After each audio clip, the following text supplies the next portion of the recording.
Today we're taking a look at the wildly popular Merrell Trail Glove 6 to see if it lives up to the hype or if I'm going to get a bunch of angry comments down below, so stay tuned.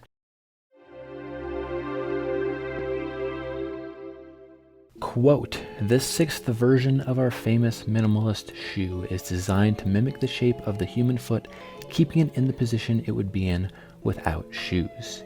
End quote.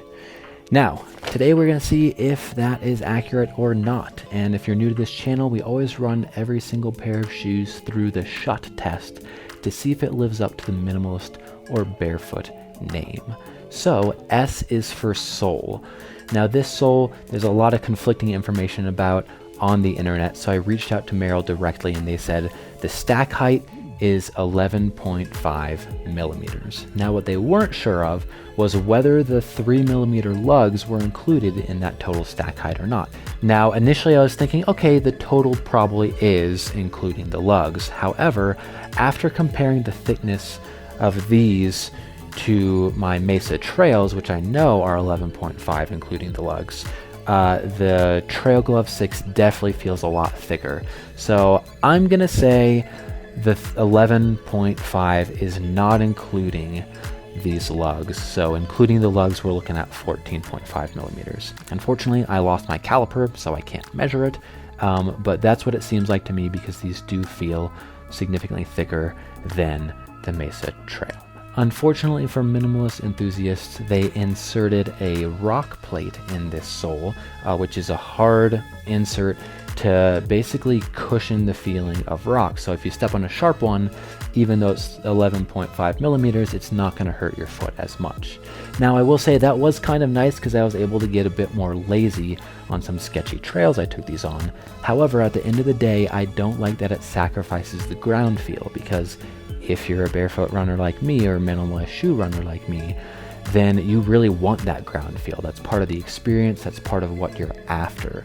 So the rock plate, in my opinion, pretty much gets in the way of that and diminishes a whole lot of that ground feel that, again, most of us are after if we're looking for a barefoot shoe. This sole also has a decent amount of arch support, which if that's something you're looking for, I don't really know why you're looking for minimalist shoes, but it was fairly comfortable as far as arch support goes. It cradled that arch pretty nicely. It was fairly soft, but still supportive. So that was interesting to feel. But again, as a minimalist enthusiast, that's not something I'm after. Now, the other thing that I dislike about this, and honestly, this is probably my least favorite thing about this entire shoe, is it has a good amount of toe spring. So you can see it doesn't sit flat, it curves up, and especially under the ball of the foot, you see it come up. And that's something that you see in most traditional running shoes. The reason for that is when they're stiff, it allows you to rock forward if you're doing a heel strike and actually propel yourself, whereas if it was flat and unstable, then you just hit and bottom out because your foot isn't allowed to do the bending and torquing that it's supposed to do. So they put that there presumably to aid with that, but it was very uncomfortable for me running with both a midfoot strike, which is my usual stride, and also a forefoot strike, which is another common minimalist or barefoot running stride. This really made that uncomfortable. It was honestly jarring because some of the steps you'd rock forward, some of the steps you'd rock back. It was never a smooth plant like you'd get in some other minimalist shoes. So big downside in my opinion is that hard toe spring. And overall, even though this is 11.5 millimeters, which isn't terribly thick, they're just not very flexible. They don't bend well. Can you force them to roll up in a circle like every single product photo you ever see for a minimalist shoe? Yes. Does it take considerably more effort than other shoes? Yes. So all in all, I don't love the sole. Is it better than a traditional shoe? Probably. Does it check all the boxes for a minimalist shoe? In my book, no. So S in the shut test is not a pass in my opinion. All that being said, I do still really like the lugs on this. They provide good traction when you're on the trail, but it just doesn't outweigh the other cons in this sole. All right, next we have H for heel. So this is a zero drop shoe. I think REI has this wrong. I think they say it's a 1mm drop, but again, I reached out directly to Merrell. They don't have this information on their product page for some reason. In my world, they would just, every shoe would have a detailed description of all of the nitty-gritty details, but I guess not everyone cares about those things like I do. But that being said, Merrell said, yes, this is a 0-drop shoe. So the thickness at the heel and the thickness at the toe are exactly the same. Again, 11.5 millimeters. What I'm unsure of, and I haven't really made a final decision of my opinion on this, is with the amount of toe spring that this shoe does have, what influence does that have on the heel drop itself? As I said, there is very much a rocking motion on this. It is kind of like a banana. So I think that still will just fall squarely in the sole category as a con. But I think it's weird to say this is 0 drop, i.e. your foot is flat on the ground, when there's a toe spring that's preventing that from happening. So H for heel, I'll give you a pass for technical details, but also the asterisk to say, look at the S for sole. Real quick, if you're finding this video helpful, please hit that subscribe button. It really helps to support the channel so I can keep buying cool shoes like this and telling you all about them. Okay, on to the next section. Next we have upper, and honestly I really liked the upper of this shoe. It laces up very nicely. It does fit like a glove, as the name implies. It's a little hard to see, but there are elastic straps in here to hold that tongue really tight to you. Then you can lace it accordingly, and it hugs your feet beautifully without being too tight to restrict any of the blood flow on the upper foot. So I really like these uppers. It's still very breathable. The heel locks in well. So big fan of the upper. I just wish the rest of the shoe was a little bit different.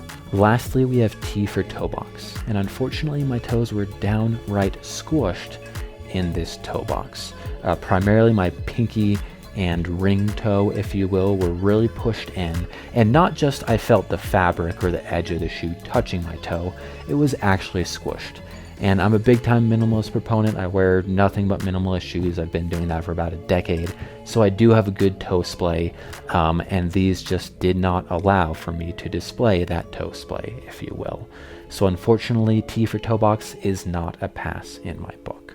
Alright, so as you can see, despite them marketing this as a barefoot style shoe and something that allows your foot to be the way it would be without shoes on at all, I absolutely do not agree with that.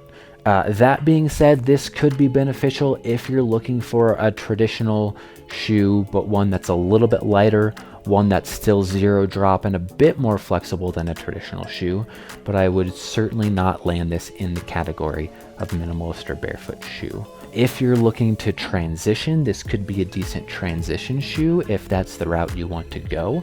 But personally, I much prefer going straight to a shoe like the TerraFlex, which will actually allow you to have those natural mechanics and just back off on your mileage to learn your proper gait instead of going from traditional shoe to, let's call it a semi-traditional shoe, to a minimalist shoe.